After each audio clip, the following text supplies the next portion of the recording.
The stars looked different from this part of the galaxy. Admiral Zorak stood on the observation deck of the Kravex flagship, his 4 eyes narrowed as he studied the small blue-green planet on the main screen. His scaled skin reflected the soft, blue light of the ship's instruments as he considered the world that would soon belong to the Imperium. "Is that truly the home of these humans?" he asked, his mandibles clicking with mild disgust. "It looks so wet." Commander Vex approached, with a data tablet. "Yes, Admiral. Planet designation Sol 3, though the natives call it Earth. Our long-range scans show they've barely managed to colonize their nearby moon and the red planet in their system. Primitive technology by our standards." The Kravex Imperium had ruled over 700 worlds for millennium. Adding another backward planet would hardly be noteworthy, but new resources were always welcome. The High Council had ordered a standard annexation, quick, efficient, with minimal resistance expected. "Their communications?" Zorax asked. "Simple radio waves and basic quantum transmissions. We've been monitoring them for 30 rotations now. They squabble among themselves despite having formed something called the Terran Alliance. Our linguistic computers have deciphered most of their languages." Zorax nodded, satisfied. "Prepare the annexation message in their dominant languages. Give them the standard terms." Far away at Neptune Monitoring Station 12, Frank Miller removed his headset and rubbed his tired eyes. 36 hours on duty was too long even with stim pills, but the strange signals he'd been tracking demanded his attention. They weren't like anything he'd seen before, too regular to be natural, too complex to be equipment failure. "Hey Lisa, can you look at this?" he called to the station's science officer. Lisa Carter pushed away from her desk and floated across the low-gravity room. At 43, she was one of the most experienced scientists in the Terran Deep Space Corps, with gray streaks in her brown hair that she refused to dye. "Still chasing ghosts, Frank?" she asked with a small smile, but took the headset he offered. Her smile faded as she listened. The pattern was unmistakable, algorithmic, structured, not random noise. "Have you reported this?" she asked sharply. Frank shrugged. "To who?" "Station commander thinks I'm paranoid. Says it's probably just feedback from Jupiter's magnetic field." Lisa shook her head. "This isn't natural. Run it through the SETI protocols." "Already did. The computer says there's a 97% chance it's artificial." Lisa's face went pale. "And how long have you been picking this up?" "On and off for about 2 weeks, but today it's stronger." Lisa grabbed the station's secure comm unit. "This is Dr. Carter. Get me TDF headquarters, Priority Alpha." The Terran Defense Force headquarters was buried deep under the Rocky Mountains, on Earth. General Ryan Harris read Dr. Carter's report with growing concern. The Neptune station had detected what could only be artificial signals from beyond the solar system. "Could it be one of ours?" he asked his staff. "A lost probe, maybe?" Colonel Pete Johnson shook his head. "No, sir. Nothing of ours would be out that far transmitting on those frequencies." The general sighed. "So, after all these years, it's finally happening. First contact." "Maybe," Colonel Johnson said cautiously, "or maybe they've been watching us for a while." The general tapped his desk screen. "Get me the president." President Samantha Wright had been in office for just 7 months. At 52, she had silver-streaked black hair pulled back in a tight bun and a no-nonsense attitude that had won her the election. The general's call interrupted her meeting with the European Federation ambassador. "How certain are we?" she asked after hearing the report. "Certain enough to call you," General Harris replied. "The signals are artificial and they're getting stronger." The president's face remained calm, but her knuckles whitened. "Initiate first contact protocol. Quietly. I don't want panic." Across the solar system, disguised defense satellites, quietly, activated. Underground bunkers prepared for occupation. Military personnel on leave were recalled without explanation. For 3 days, humanity held its breath. On the 4th day, every communications device on Earth simultaneously activated. Television screens, computer monitors, phones, radios, all Broadcast the same message in multiple languages. People of Sol 3. Your world has been noted by the Kravex Imperium. Your resources and territory are now claimed for the greater glory of the Imperium. Resistance is unnecessary and harmful. Accept Imperial rule, and you will be permitted to continue your existence under our guidance. You have 72 hours to disband your governing bodies and prepare for our arrival. This is the only warning you will receive. The message played on a loop for 10 minutes before communications returned to normal. In the White House Situation Room, President Wright sat surrounded by her advisors, military leaders, and representatives from other major nations. Options? She asked simply. General Harris cleared his throat. Madam President, if their technology can hack every communication system on Earth simultaneously, they're significantly advanced. Our entire space fleet consists of 57 combat-capable vessels. We have no idea how many ships they have. Jack Peters, a young military strategist known for unconventional thinking, spoke up. We don't need to match them ship for ship. We need to make fighting us too costly. President Wright turned to him. Explain. The message reveals something important, Peters said. They expect us to surrender without a fight. That suggests either overwhelming force or a fundamental misunderstanding of human nature. Either way, we can use that. The room went quiet as Peters outlined his desperate plan on the Kravex flagship. Admiral Zorax was surprised when the response from Earth arrived. The humans had refused to surrender. More than that, they had responded with a message of their own. The people of Earth do not surrender to threats. We stand ready to defend our home. Curious, Zorax said. The databanks indicated this species would calculate the odds and submit. Commander Vex seemed troubled. Admiral, our preliminary scans show they've activated defensive systems throughout their solar system. Hidden installations we didn't detect in our initial survey. Zorax's mandibles clicked in amusement. They've been preparing? How quaint. Their technology is still centuries behind ours. Yes, Admiral, but the High Council expects this system to be pacified on schedule. The humans have made their choice. Zorax turned to his weapons officer. Target their lunar base, show them the consequence of defiance. The massive Kravex warship adjusted its position and fired a blinding beam of energy at the moon. The lunar surface erupted as the beam struck, but then something unexpected happened. A previously invisible shield flickered around the lunar base, absorbing much of the blast. Return fire erupted from hidden silos, sending a swarm of missiles toward the Kravex ships. Admiral Zorax watched in disbelief as 3 of his scout ships exploded. Humans weren't supposed to have this level of technology. The annexation reports had clearly stated, Admiral, Commander Vex shouted, multiple human vessels approaching from behind the red planet. They're using some kind of stealth technology. For the first time, Admiral Zorax felt a flicker of doubt. This was not going according to plan. Perhaps declaring war on humans had been a miscalculation. He didn't know yet just how great a blunder it would prove to be. Admiral Zorax paced the command deck of his flagship, his claws clicking against the metallic floor. 23 ships lost in what should have been a simple demonstration of power. It made no sense. The annexation reports clearly stated that humans had only achieved basic spaceflight and rudimentary weapons technology. How did we miss their defensive capabilities? He demanded. Commander Vex's scales had paled, a sign of stress among the Kravex. Unknown, Admiral. Our preliminary scans showed nothing like what they deployed. It appears they have been deliberately concealing their true technological level. Zorax hissed in frustration. The High Council will not be pleased. Prepare the main battle fleet.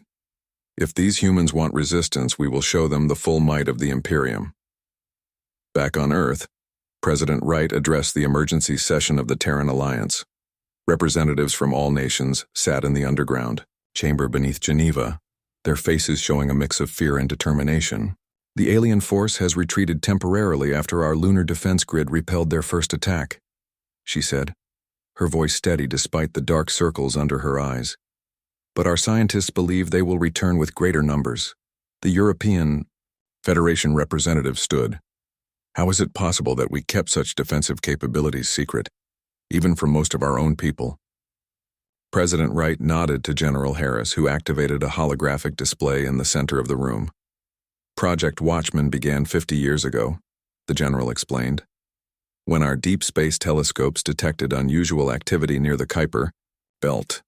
A small group of world leaders made the decision to prepare in secret, fearing both public panic and the possibility that whoever was out there might be monitoring our communications. On the screen, images showed hidden bases throughout the solar system, disguised as mining operations or research stations. We've been building our defenses and studying the alien signals for decades, General Harris continued. Everything constructed, under the guise of normal space development. The defense systems were built in components that looked harmless until assembled. Our true military capabilities have been compartmentalized to prevent detection. The room filled with murmurs. Many representatives looked shocked. President Wright raised her hand for silence. The time for secrets is over. Humanity faces an existential threat. Captain Greg Nelson has volunteered for a critical mission. Captain Nelson stood.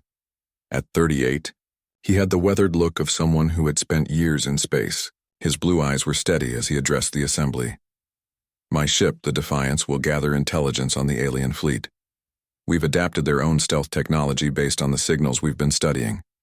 With luck, we can determine their numbers and capabilities before they launch a full attack. The Defiance was a small vessel, officially designated as a mining survey ship. In reality, it was one of the most advanced scout ships humanity had built, using reverse-engineered technology from fragments of alien probes found over the decades. As Nelson's crew prepared for departure, scientists around the world analyzed the data from the first encounter. In her lab beneath Mount Fuji, Dr. Olivia Rodriguez studied the energy readings from the Kravex weapons. A specialist in theoretical physics, she had been recruited to the secret defense program 10 years ago. There's something strange about their shield modulation, she told her team, pointing to a pattern on her screen. Every 7 seconds there's a momentary fluctuation in the energy field. Her assistant Ben Ward leaned closer. A weakness? Maybe. Olivia ran a simulation. If we time our weapons to hit precisely during that fluctuation, yes, look at that, we might be able to penetrate their shields with much less energy than a brute force approach. She immediately sent her findings to TDF headquarters. In orbit around Mars, the Defiance prepared to depart. Captain Nelson reviewed the latest intelligence from Earth. Dr. Rodriguez's shield analysis could be the edge we need, he told his crew. But first, we need to find out what we're really up against. Their mission was simple in theory, but incredibly dangerous. Approach the alien fleet, gather data, and return without being detected. If they were caught, there would be no rescue. The Defiance slipped away from Mars, its experimental engines barely registering on standard sensors. As they approached the edge of the solar system, they detected the Kravex fleet regrouping. My God, whispered Paul Jones, the sensor officer. There must be over 1,000 ships. Captain Nelson kept his voice steady despite the cold fear in his stomach. Record everything. Every ship class, every formation, every communication signal. For 6 tense hours, the Defiance shadowed the alien armada, collecting data. They observed the aliens preparing for what appeared to be a massive assault. They're organizing into attack groups, reported Susan Kim, the tactical officer. Looks like they're planning to hit multiple targets simultaneously. Then disaster struck. A Kravex scout ship on an irregular patrol path veered suddenly toward them. They've spotted us, Paul said, his voice tight. Incoming weapons fire. Evasive. Maneuvers, Nelson ordered. Activate countermeasures. The Defiance shuddered as enemy fire grazed their shields. Nelson made a split-second decision. Bring us alongside that scout. We're going to try something crazy. Using the data from Dr. Rodriguez, they fired precisely timed energy bursts at the scout ship's shields. For a moment, nothing happened. Then, incredibly, their weapons penetrated, disabling the smaller vessel. It worked, Susan exclaimed. Their shields went down exactly when Dr. Rodriguez predicted. Nelson saw an opportunity. Boarding party. Prepare for emergency capture operation. We're taking that ship. It was a desperate gamble, but one that paid off. The human boarding team secured the alien vessel within minutes. finding the crew of 6 Kravex incapacitated by the ship's damaged life support system. "Download everything from their computers," Nelson ordered. "Then set charges. We're taking what we can and destroying the rest." They worked quickly, transferring alien technology and data cores to the Defiance before rigging the scout ship to explode. The diversion would buy them time to escape. As they raced back toward Earth, the crew began analyzing their prize. The Kravex technology was advanced, but not incomprehensibly so. In fact, much of it seemed to follow principles that human scientists had theorized, but not yet implemented. "Captain," called Nathan Collins, their communications specialist, "I found something in their databanks. They call us primitives. Their invasion plan literally classified this as a minimal resistance annexation. They weren't expecting a fight at all." Nelson nodded grimly. "Their mistake. What else?" Nathan's face showed surprise as he continued reading. "Sir, according to this, the Kravex have conquered hundreds of worlds, but they've never encountered significant resistance. Most species surrender immediately." "Well," Nelson said with a grim smile, "they clearly haven't met humans before. When the Defiance returned to Earth orbit, they brought not just intelligence on the enemy fleet, but captured alien technology and confirmation of Dr. Rodriguez's shield theory. The Terran Defense Force immediately began adapting their weapons based on the new information. Admiral Zorax received news of the lost scout ship with growing rage. These humans were not behaving like any species the Kravex had encountered before. Instead of cowering or surrendering after seeing the size of the Imperium fleet, they were actively fighting back. "Begin the full invasion," he ordered. "No more demonstrations. We will crush their resistance completely." What Admiral Zorax didn't yet understand was that he had awakened a species that had spent its entire existence fighting. Against nature, against each other, and now, against the stars themselves. The war had only just begun and humanity was ready. The Kravex invasion began with an attack on Mars. Hundreds of alien ships descended on the Red Planet, expecting to quickly overwhelm the human colony there.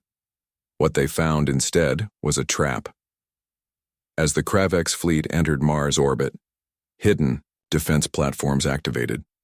These platforms had been disguised as ordinary satellites and mining equipment. They fired precisely timed energy bursts that exploited the weakness Dr. Rodriguez had discovered. Dozens of alien ships fell in the first assault.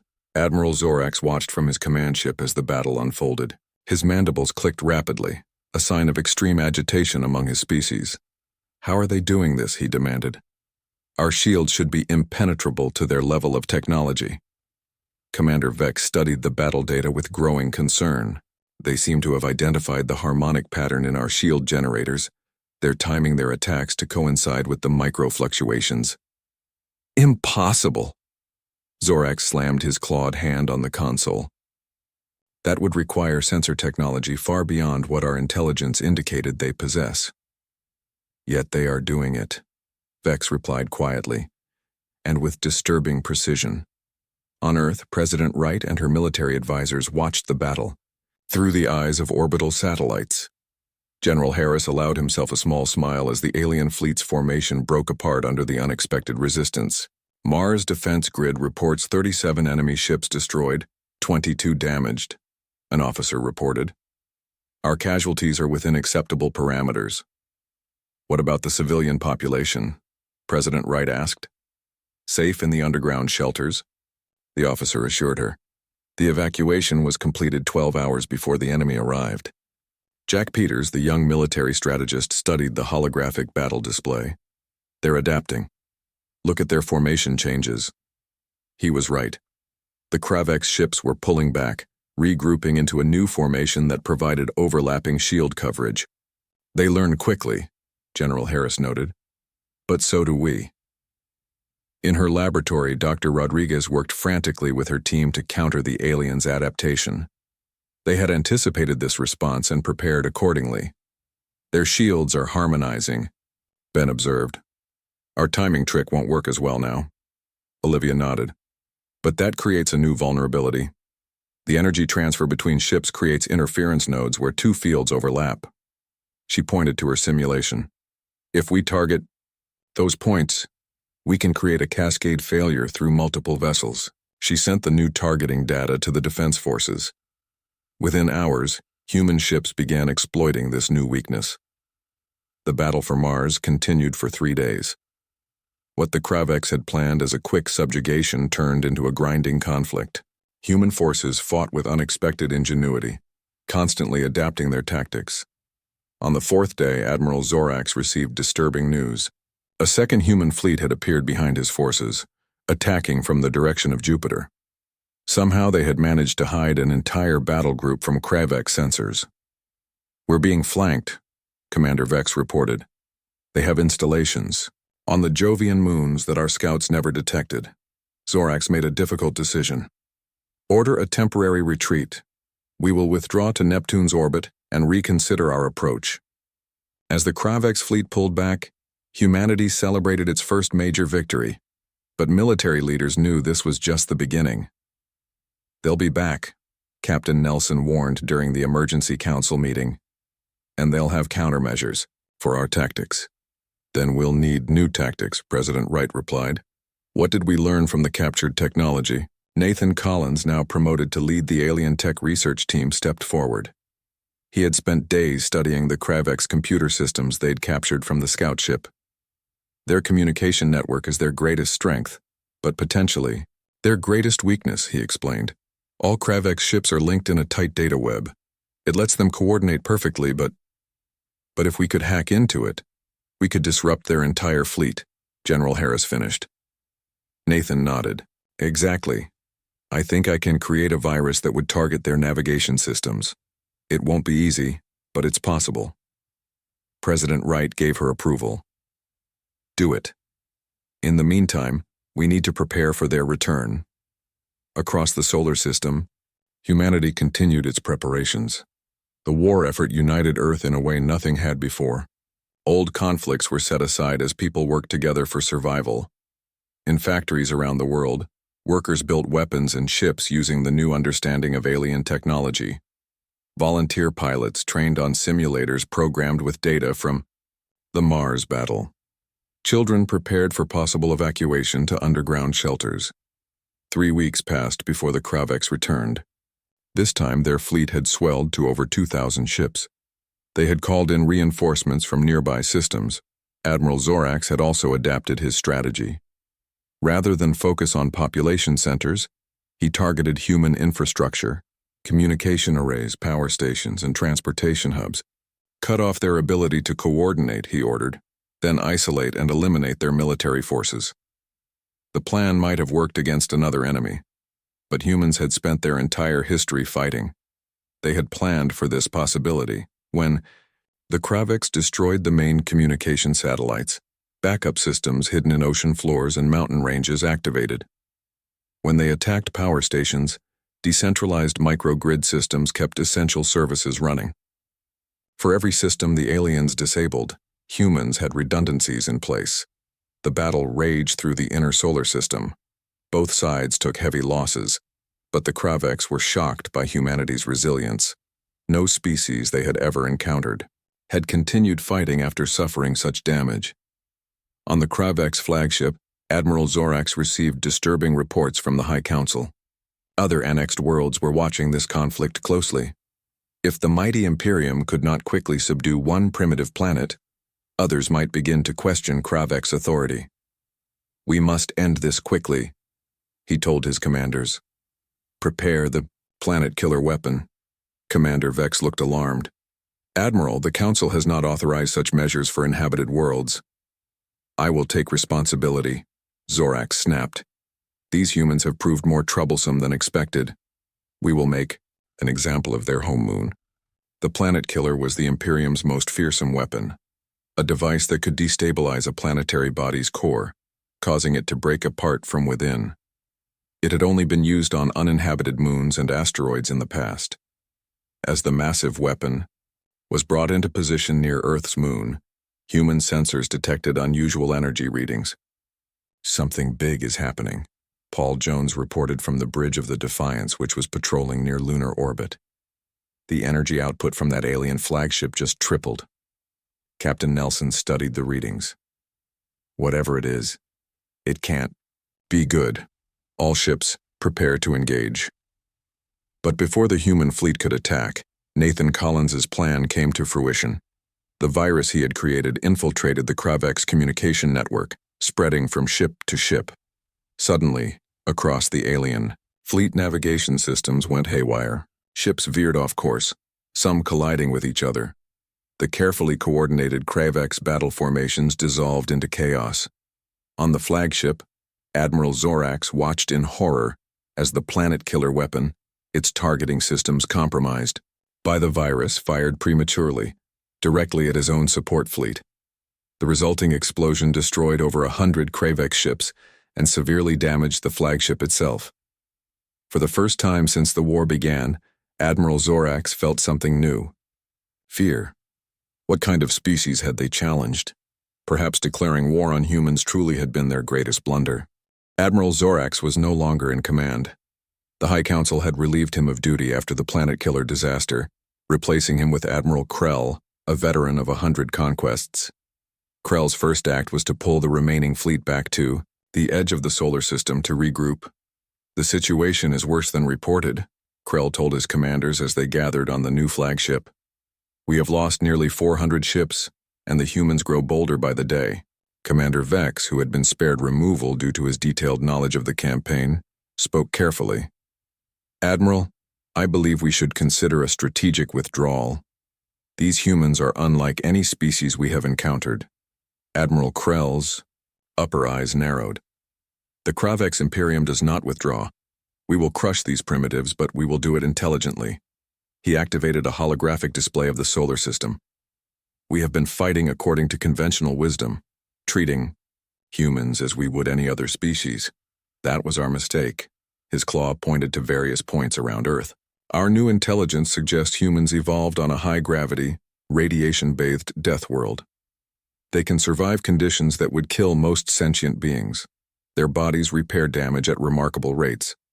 Their psychology is shaped by thousands of years of constant warfare against their environment and each other." The commanders looked at each other with new understanding. The Kravex classified worlds on a scale of habitability. Most conquered species came from garden worlds with mild conditions. Death worlds were rare, and species from such planets were known to be exceptionally dangerous. "I have ordered a full biological and psychological analysis," Krell continued.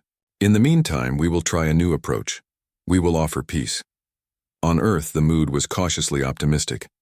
The alien retreat after the failed planet-killer attack had given humanity time to strengthen defenses and build more ships using reverse-engineered Kravex technology. Dr. Alan Morris, head of the Terran Biological Defense Division, presented his findings to President Wright and her advisors. "We've completed our analysis of the Kravex biology based on the specimens recovered from the captured scout ship," he said.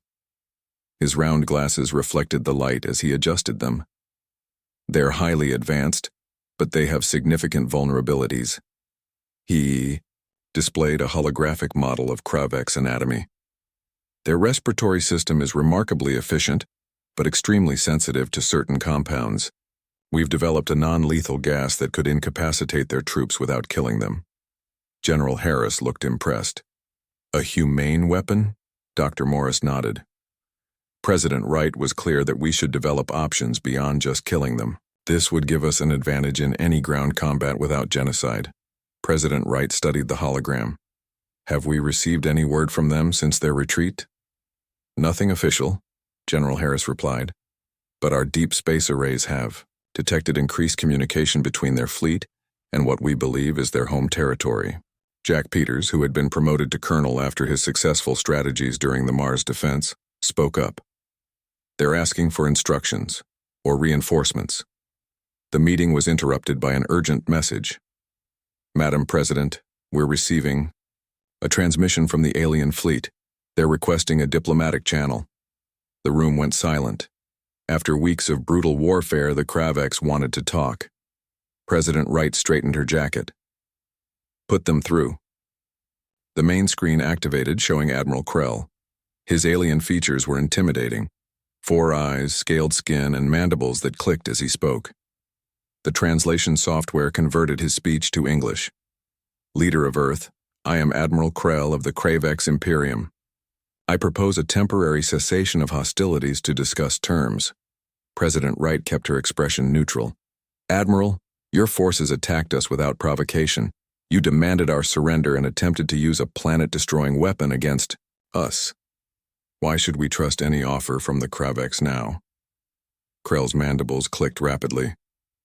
The previous commander exceeded his authority. The High Council wishes to reassess the situation. Wright glanced at her advisors. Colonel Peters subtly nodded. This was an opportunity.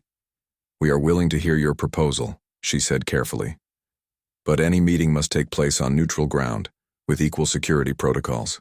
They agreed to meet on Ceres, the largest asteroid in the belt between Mars and Jupiter. Both sides would bring limited forces.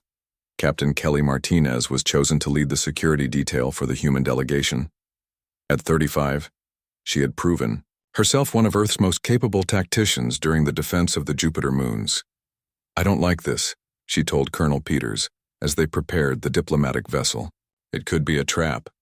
Everything could be a trap, Peters replied with a slight smile. That's why you'll be there, ready for anything. But I think they're genuinely looking for a way out of this war without losing face. The meeting on Ceres was tense. Humans and Kravex representatives sat across from each other in a temporary structure built for the occasion. Admiral Krell led the alien delegation while President Wright represented Earth. Our intelligence on your species was flawed, Krell admitted after preliminary discussions. We did not understand human resilience or ingenuity. And we knew nothing about you until you threatened our world, President Wright countered. Yet here we are, inflicting casualties your empire has never experienced before. Krell's scales rippled, a sign of discomfort. The High Council is willing to recognize Earth's independence and withdraw our forces, in exchange for certain technological concessions and resource rights in the outer system. Wright's expression hardened. Earth does not surrender its resources to threats. We will consider fair trade agreements once your fleet has left our system entirely. As they negotiated, human scientists aboard the diplomatic vessel made a surprising discovery. The Kravex delegation was transmitting data back to their fleet, detailed scans of human physiology. Captain Martinez alerted Colonel Peters immediately. They're studying us, looking for weaknesses. This whole negotiation might be a stalling tactic. Peters reviewed the data and made a quick decision. He passed President Wright a note during a break in the talks. When the meeting resumed, Wright changed her approach. Admiral Krell, while we discuss peace, your scientists search for biological weapons to use against us. This does not suggest good faith. Krell's four eyes blinked in surprise. How did you? We detected your scans, Wright said. Let me save you time. Humans evolved on what you would call a death world. We can survive radiation levels that would kill your species.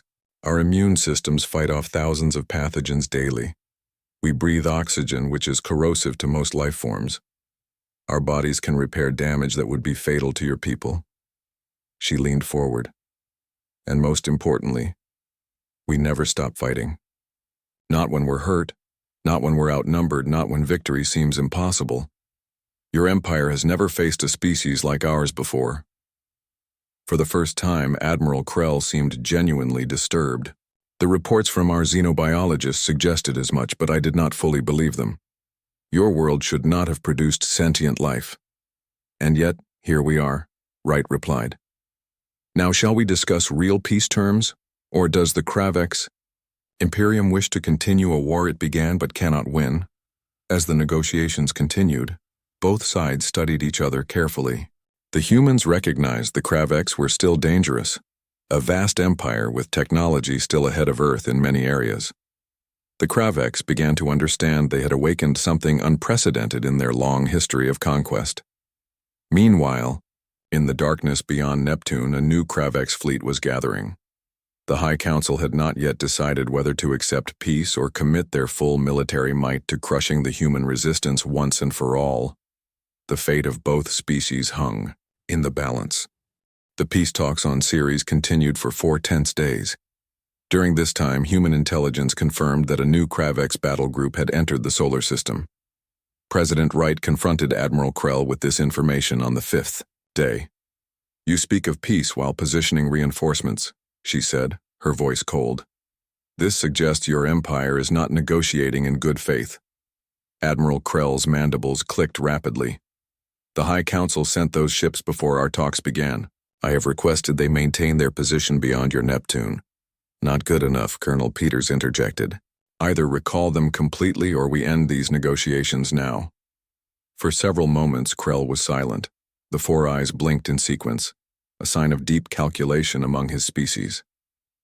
Finally, he spoke. "I will order them to withdraw to the outer boundary of your system as a show of good faith. But understand this, the High Council remains divided on how to proceed.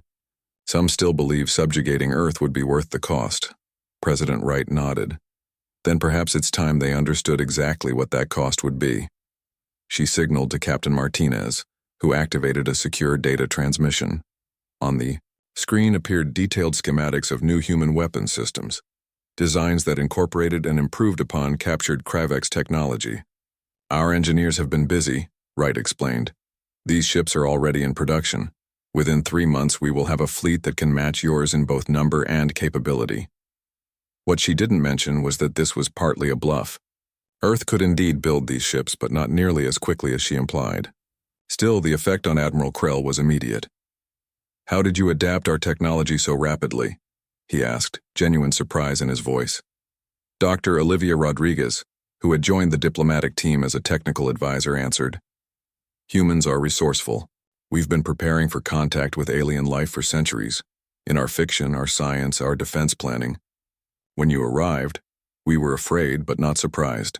The negotiations shifted after this revelation." Krell requested a direct communication channel to the High Council. After an hour-long private discussion, he returned with new authority. The Imperium proposes the following. "We will recognize Earth and its solar system as sovereign territory. All Kravex forces will withdraw beyond your Kuiper belt. In exchange, we request a non-aggression pact and limited trade rights for rare elements found in your asteroid belt." President Wright conferred with her advisors before responding. "We can agree to these terms with 3 conditions. First, you will share certain technologies as reparations for your unprovoked attack. Second, you will provide star charts and information about other species in our galactic neighborhood. Third, any future diplomatic contact will be conducted with full transparency." The treaty was signed 2 days later. As the human delegation prepared to return to Earth, Admiral Krell approached President Wright privately. "You should know," he said quietly, "that our scientists are still trying to understand how your species survived to achieve sentience. By all logical measures, your world should have produced only primitive life forms." Wright smiled slightly. "Perhaps your logic needs updating, Admiral. Hardship doesn't prevent advancement. Sometimes it drives it." Krell made a gesture that the translation software identified as respectful acknowledgement. "The Imperium has spread the word to all our territories. The term human now carries special warning classifications. No Kravex commander will make our mistake again." "What mistake was that?" Wright asked. "Believing that technological advantage guarantees victory," Krell replied. "We failed to understand that a species that evolved fighting itself would be formidable when united against an outside threat." As the Kravex fleet began its withdrawal from the solar system, humanity celebrated its first interstellar diplomatic victory, but military leaders remained cautious. The Terran Defense Force continued expanding, using the alien technology they had gained through combat and negotiation. Kevin Wright, the president's son, had served as a junior diplomatic aide during the peace talks. At 26, he had shown remarkable insight into Kravex psychology. In a private meeting with his mother and the military council, he shared his observations. "They're afraid of us now," he said. "But fear can lead to respect or to hatred. We need to ensure it's the former." President Wright nodded. "What do you suggest?" "We establish regular diplomatic contact, show them we can be reasonable neighbors while making it clear we remain vigilant," General Harris agreed. The treaty gives us breathing room to build our defenses, but we should prepare for all possibilities. The next year brought dramatic changes to Earth. With the knowledge gained from Kravek's technology, human science advanced rapidly. New energy, systems, faster ships, and more efficient farming methods improved life across the planet. Linda Gardner, a historian at Oxford University, began documenting what many now called the Contact War. As she interviewed key figures and reviewed battle records, a pattern emerged that fascinated her. "We were never ready for peaceful contact," she told her colleagues during a presentation. "Humanity has always prepared for the worst. Our literature, our films, our military planning, all assumed first contact would be hostile. In a strange way, the Kravek's invasion matched our expectations perfectly." One of her students raised a hand. "Are you suggesting we somehow caused the invasion with our negative thinking?" Linda smiled. "Not at all. I'm saying our paranoia saved us. While the rest of the galaxy evolved through cooperation, we evolved through competition and conflict. When the Kraveks arrived expecting an easy conquest, they instead found a species that had been rehearsing for this moment for generations. 6 months after the treaty signing, a Kraveks diplomatic vessel arrived at Earth.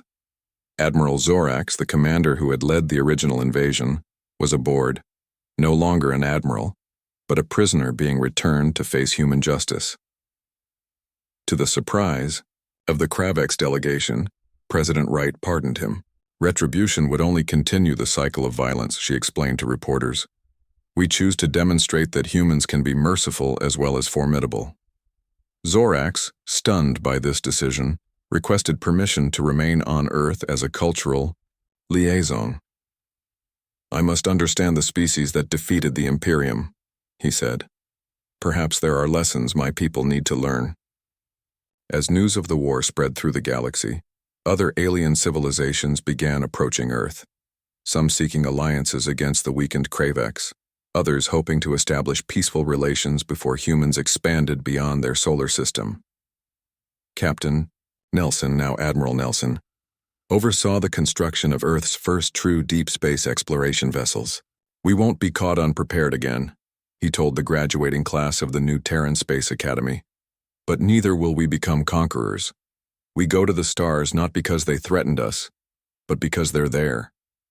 On the former flagship of the Kraveks invasion fleet, now a museum orbiting Mars, a simple plaque summarized the conflict that had changed humanity's place in the galaxy forever. "Declaring war on humans, our greatest blunder." Beneath it, in smaller text, was added, "and humanity's greatest opportunity." The stars no longer seemed so distant or so threatening. Humanity had been tested and had survived. Whatever challenges waited among the stars, Earth would face them, united, stronger than before, carrying the hard-won wisdom that comes only through fire and determination.